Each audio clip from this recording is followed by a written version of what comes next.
네, 안녕하세요. 동력학 15장 두 번째 내용이고요. 앞에서 우리가 15.4까지는 어떤 운동을 병진 운동이랑 회전 운동으로 분해를 해서 해석하는 방법에 대해 얘기했어요. 병진 플러스 회전 운동. 이제 그런 식으로 했는데 여기서 여러분들이 생각을 해볼 게 회전 운동의 중심이 어디냐라는 거가 있었죠. 뭐 무게 중심일 수도 있고 아니면 여러분들이 그 순간 회전 중심이라는 그 단어를 기억을 하시면 뭐 거기에 대해서 가져올 수도 있었는데 이제 15.5부터는 어떤 내용을 배울 거냐면은 이 회전 중심에 뭐 아니면은 꼭 회전 중심일 필요는 없는데 하여튼 뭔가 운동의 중심을 자 이제 새로운 좌표계로 설정을 할 거예요. 무슨 뜻이냐면은 적절한 게 있나 봐야겠다. 네, 이렇게 배가 있는데 배가 있습니다. 그러면 이 배가 회전을 하면서 움직여요. 어떻게 아니면은 경진 운동도 합니다. 제가 배 밖에 있는 사람인데 그럼 배 밖에 있는 사람이 이 배를 보면은 얘가 움직이는 게 보이겠죠. 그럼 뱃머리에 누가 서 있다고 할게요. 뱃머리에 서 있을 때 배가 단순히 회전만 하고 있어도 병진 운동 안 해요. 배는 회전만 하고 있어도 멀리 있는 제가 보기에는 여기 있는 사람이 뭔가 운동을 하겠죠. 속도를 가지고 있어요. 그러니까 병진 운동을 하는 것처럼 보이겠죠. 얘가 회전을 하고 있을 때. 그래서 이제 15.5부터는 어떤 식의 운동을 얘기를 할 거냐면은 저는 밖에 있어요. 밖에 고정되어서 있는 위치에 있고 제가 봤을 때 멀리에서 이 배가 움직이는데 이 배 안에서 누가 또 움직이고 있겠죠. 뭐 배 안을 걸어 다닌다거나 아니면 배 안에 가만히 있을 수 있어요. 그런 사람들의 운동이 어떻게 나오는지에 대해서 15.5장부터 다루고 있습니다. 그래서 새로 들어오는 개념이 두 가지가 있어요. 하나는 좌표계에서 지구 고정 좌표계라는 게 있고 여기 써져 있는 지구 고정 좌표계입니다. 걔는 뭐냐면 그냥 말 그대로 지구 상에 어떤 특정한 점에 원점이 꽂혀 있어요. 이렇게 지구 상의 특정한 점에 꽂혀 있기 때문에 움직이지 않아요. 근데 거기에 더해서 물체 고정 좌표계라는 게 있습니다. 아까 배 같은 경우죠. 배의 무게 중심 아니면 배의 어떤 특정한 위치를 하나의 새 원점으로 놓고요. O'으로 거기 상의 좌표계를 새로 만드는 거예요.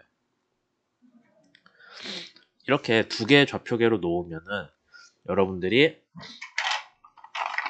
다시 이 배가 움직이고 있을 때 배 머리에 서 있는 사람을 운동을 어떻게 표현할 수 있냐면은 내가 멀리서 봤을 때 배의 운동, 배 움직임 더하기 배 안에서 이 뱃머리에 있는 사람이 움직이는 운동 두 가지로 나눌 수가 있어요. 이제 그런 식으로 접근을 하는 게 어떤 운동을 서술을 하기에 훨씬 더 편하기 때문에 그런 관점을 가져올 거고 한 가지 유의하셔야 되는 게 그러면 물체 고정 좌표계는 그 물체 자체가 회전을 하면서 움직이니까 배도 보면 가다가 회전을 하잖아요. 그런 회전을 대문자 오메가로 표현을 해줍니다. 그러니까 회전 각속도예요. 그럼 이 각속도는 어떤 좌표계 상에서 정의가 되냐? 지구 고정 좌표계 상에서 정의가 되겠죠. 왜냐하면 물체 고정 좌표계는 그러니까 물체 고정 좌표계 자체가 흔들리는 건데 걔를 그 물체 고정 좌표계로 표현할 수는 없잖아요. 밖에서 봐야 좌표계가 흔들리는 걸 이해할 수 있으니까. 우선 그런 게 있고요. 이제 여기에서는 그럼 최종적으로 뭐를 구할 거냐면은 지구 고정 좌표계에서 지구 고정 좌표계에서 본 어떤 물체의 운동. 근데 우리는 지금 운동학을 다루고 있으니 최종적으로 가속도겠죠. 얘를 어떻게 표현할까? 지구 고정 좌표계로 어떤 물체의 운동을 어떻게 표현할까? 그 물체는 물체 고정 좌표계 상에서 움직이고 있을 때 그래서 크게 보면 두 가지예요. 물체 고정 좌표계 상에서 움직이는 운동 더하기 그 물체 고정 좌표계 자체가 움직이는 걸 지구 고정 좌표계에서 봤을 때 그걸 구해야 되는데 그 물체 고정 좌표계 상에 놓여 있는 물체 고정 좌표계 상에 임의의 벡터 뭐 여러분들이 속도 아니면은 위치 뭐 운동량 힘 뭘 뒀든 상관없어요. 어떤 벡터든 간에 우리가 3차원 성분으로 분해는 할 수가 있습니다. 물체 고정 좌표계에서요. 그 다음에 시간에 따른 얘 변화량은 어떻게 표현을 하면 돼요? 물체 고정 좌표계 상에서 표현을 하자면은 시간에 따라서 좌표계는 안 변하죠. 좌표축은. 좌표축은 우리가 여태까지 변한다는 생각을 안 했잖아요. 물체 고정 좌표계에서도 좌표축은 안 변하고 그 물리량 값만 각 성분의 각 방향별 성분의 물리량 값만 시간에 따라 변한다 라고 생각을 하죠. 그게 물체 고정 좌표계에서 여러분들이 물체 고정 좌표계의 상해 운동을 얘기할 때예요. 근데 여기선 이제 이 아래서부터 뭘 얘기를 하냐면은 지구 고정 좌표계에서 봤을 때 그러니까 여러분들이 움직이는 배 바깥에서 본 거예요. 바깥에서 배가 움직이고 있을 때 바깥에서 봤을 때 그 물리량은 물체 고정 좌표계 상에서 나오는 그 물리량은 어떻게 표현이 되냐 걔가 시간에 따른 변화량은 어떻게 되냐라는 건데 당연히 각 항을 시간에 대해 미분하죠. 근데 여기서 뭐가 중요하냐면은 물체 고정 좌표계의 좌표축인 I, J, K가 시간에 따라서 변합니다. 왜냐면 여러분들이 지구 고정 좌표계니까 밖에서 보고 있어요. 좌표축이 이렇게 움직인단 말이에요. 시간에 따라서. 그러니까 시간에 따라서 I, J, K가 변하겠죠. 지구 고정 좌표계에서 보자면. 여러분들이 이 좌표계 안에 타 있다면은 몰라요. 근데 밖에서 본다면은 시간에 따라 좌표계가 변하기 때문에 좌표계의 시간 변화도 변수로 살아있게 됩니다. 그래서 이제 여기에서 다루는 얘기는 결국엔 얘가 이 각각의 시간에 따른 좌표축, 물체 고정 좌표계의 좌표축들이 변하는 값을 어떻게 표현을 하냐라는 건데 왜냐면 앞에 부분은 이미 앞에서 다룬 거랑 똑같잖아요. 물체 고정 좌표계의 상의 변화고 얘는 지구 고정 좌표계 상에서 좌표축의 변화예요. 그러면 물체 고정 좌표계의 회전은 우리가 어떻게 표현을 하냐? 어떤 물리량이 있을 때 걔의 시간에 따른 변화량이 좌표축의 회전으로 인한 성분은 서로의 크로스 프로덕트로 주어집니다. 같은 내용을 어디서 봤냐면은 앞에서 어떤 물체가 R만큼 떨어져 있고요. 그 다음에 걔가 회전을 해요. 원점을 중심으로 오메가만큼 회전을 하면은 그때 나오는 속도는 뭘로 했어요? 속도가 dt분의 dv잖아요.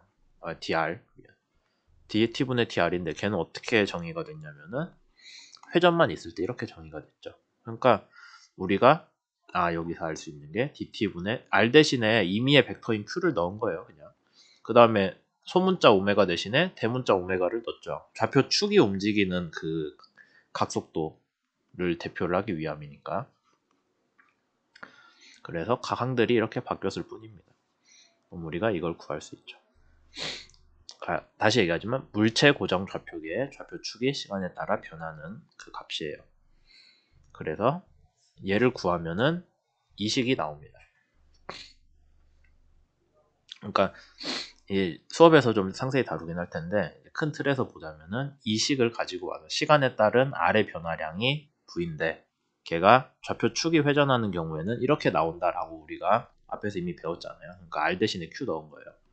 그러면 이렇게 나오고 이게 물체 고정 좌표계의 좌표축이 시간에 따라서 변하는 값들이 들어가 있구나 라는 거 알 수 있습니다. 그러면은 얘는 오메가 크로스 프로덕트 R이니까 여기 파란색으로 칠한 부분이 이거랑 같잖아요. 앞부분은 애초에 물체 고정 좌표계에서의 Q의 변화량이 되는 거죠. 그래서 지구 고정 좌표계에서 어떤 임의의 벡터 q의 시간 변화량은 물체 고정 좌표계에서 나오는 시간 변화량 더하기 좌표 축 자체의 변화로 인한 변화율이 되는 거예요. 근데 지금 Q라는 거를 어떤 특정한 물리량으로 표현을 안 하고 우리가 그냥 Q라고만 했어요. 어떤 벡터, 임의의 벡터 Q예요. 왜냐면 뒤에서 이거를 R도 넣어볼 거고요. V도 R 시간 변화율, V도 넣어볼 거거든요. Q 자리에다가. 그렇게 해서 가속도를 구하게 됩니다. 그러니까 구하는 과정이 좀 복잡해요. 그것 때문에 지금 저 식을 한번 전개를 해놓은 거고, 그러면 기본적으로 좌표계 여기 이제 15.5p에서 보면은 아까 같이 물체 고정 좌표계가 회전을 하고 있을 때 거기에서의 운동은 어떻게 표현이 되냐?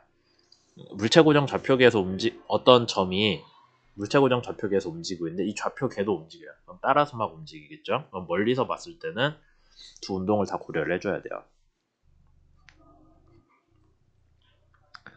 그럼 우리가 이 R이 원래 위치잖아요. 위치의 시간 변화율을 어떻게 구해요? 얘가 V인 건 우리가 알겠는데 물체 고정 좌표계, 지구 고정 좌표계에서 V예요.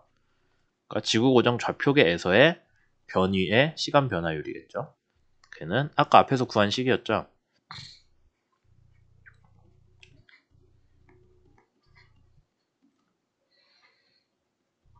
뭐 이렇게 구했잖아요. 그러니까 요 벡터랑 얘랑 서로의 합으로 나오고 그 다음에 혹시라도 물체 고정 좌표계에 원점이 알아서 움직였다면은 그 이동량까지 우리가 추가로 더해줘야 됩니다. 그래서 이 식이 나와요. 여기까지는 별로 어렵지 않은데 이제 아래로 넘어가는 과정이 좀 복잡하거든요. 우리가 속도를 구했기 때문에 속도를 시간 미분을 하면 가속도가 나온다는 건 알아요. 가속도를 구하고 싶어요. 처음 항은 크로스 프로덕트로 묶여있는 처음 항은 미분을 해주면은 앞에 항 미분, 뒤에 항 미분 따로 해야죠. 얘가 나오고 이게 나옵니다. 그러면 얘는 이제 여러분들이 보면은 그냥 거리랑 각 가속도의 크로스 프로덕트이기 때문에 그냥 순전히 좌표축의 각 가속도로 인한 가속도 성분이에요. 얘는 이해를 하겠는데 요 항이 나오고요. 근데 R- 어디에서 있었어요? 우리가 R-라는 게 여기 위에 있죠 이미. 얘가 다시 한번 여기에 들어가 줘야 되는 거예요. R- 자리에. 그 다음에 시간에 대한 R-의 변화량. 그러면은 우리가 앞에서 여기 Q 자리에다가 R-을 넣어가지고 다시 한번 또 얘를 전개를 해줘야 되는 거죠. 그럼 크로스 오메가 크로스 프로덕트 R 닷 더하기 R에 두 번 미분한 거 어디에 대해서? 물체 고정 좌표계에 대해서. 그 다음에 시간에 대해서 좌표 축의 원점이 물체 고정 좌표계의 원점 자체가 이동한 가속도 항이 나옵니다. 그래서 얘를 또 다 전개를 다시 해주시면은 전개를 해주면은 제일 마지막 식이 나오거든요. 좀 많이 복잡해 보이죠. 처음 항은 어디서 나왔냐면 여기서 바로 왔고요. 두 번째 항은 어디서 왔냐면은 이 R을 다시 여기에 들어가면서 전개된 항이에요. 그러니까 요 전개된 항의 첫 번째 부분이랑 오메가의 크로스 프로덕트죠. 그 항이 여기 떨어지고요. 맞나? 네, 맞는 것 같네. 그 다음에 여기 뒷부분 항이랑 오메가의 크로스 프로덕트 항이 또 있어야 되잖아요. 걔는 근데 구해놓고 보면은 얘에 대해서 이거랑 또 같거든요. 그러니까 같은 항이 두 번 나와요. 그래서 앞에 2가 곱해집니다. 그 다음에 얘 뭐야?